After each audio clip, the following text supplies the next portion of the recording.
Hi, my name's Sophie from Hayward. And if you've ever felt embarrassed, nervous, or even ashamed after making a mistake in English, let me tell you something powerful today. Making mistakes is not just okay, it's the fastest way to fluency. I didn't always believe that. In fact, I spent years hiding from conversations, terrified I'd say something wrong. But today, I want to take you on a journey, my real story of how I learned to speak English by messing up again and why you should too. Let's go back to the beginning. I remember my first job interview in English. I was so nervous. My hands were shaking. I said, "I am interested to work here." The interviewer smiled politely, but I could feel it. I had messed up the grammar. That night, I didn't sleep.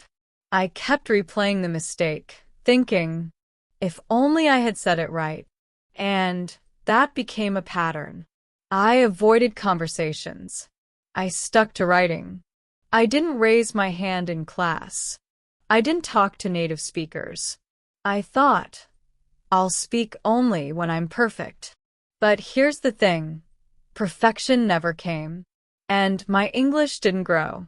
One day, I came across a video from a language coach. He said, "Fluency isn't built through accuracy. It's built through repetition with mistakes." That hit me hard. Then I found a TEDx talk by polyglot Benny Lewis who said, "You learn a language by using it, not by preparing forever." I realized I had been training for a marathon without ever running. That week, I made a decision. I would speak every day and let myself make one mistake on purpose. I called it the mistake method, and it changed everything. I started with small daily goals. Speak English for 5 minutes. Write a short post online. Order food or ask a question in English. I kept a journal. What did I say wrong today? But instead of feeling bad, I started to celebrate it. Every mistake became a lesson. Like when I said, "I am boring," instead of "I am bored." A friend laughed and explained the difference. And you know what?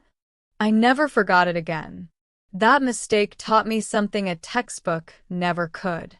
Mistakes give you emotional memory, and that sticks. Let's get a little scientific for a second. According to the Journal of Cognitive Neuroscience, the brain forms stronger neural connections when we make and correct errors. It's called the learning loop. Mistake, feedback, correction, retention. That's why babies learn languages so fast. They're not afraid to be wrong. But adults? We fear looking stupid. We avoid embarrassment, so we avoid learning. But here's the deal. You can either protect your ego or build your English. You can't do both. And once I understood that, I started making progress at lightning speed. In 6 months, I went from silent in meetings to leading them, from nervous on calls to giving a presentation in English. I was still making mistakes, but now I was moving forward. And here's something beautiful. People don't care about your mistakes as much as you think. They care about your message, your confidence, your passion. And in fact, when people saw me trying, they respected me more.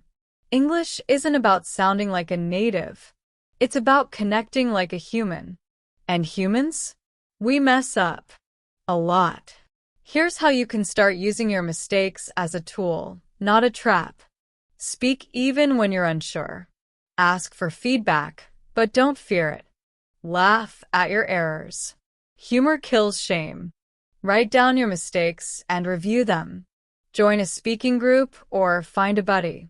And most importantly, don't pause your progress waiting for perfection. Start messy. Speak anyway. Learn by doing. That's how I did it. And that's how you'll do it too. So let me leave you with this. Every fluent English speaker you admire today was once a beginner like you. They made embarrassing mistakes. They forgot words mid-sentence. They said chicken when they meant kitchen. And guess what? They kept going. You're not here to be perfect. You're here to grow, to connect, to express your amazing ideas with the world. So the next time you make a mistake in English, smile, because it means you're learning. And you, my friend, are on your way to fluency.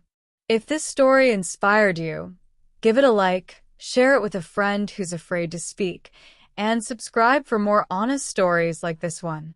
I'm Sophie, and remember, confidence first, grammar second. See you in the next one. Keep going.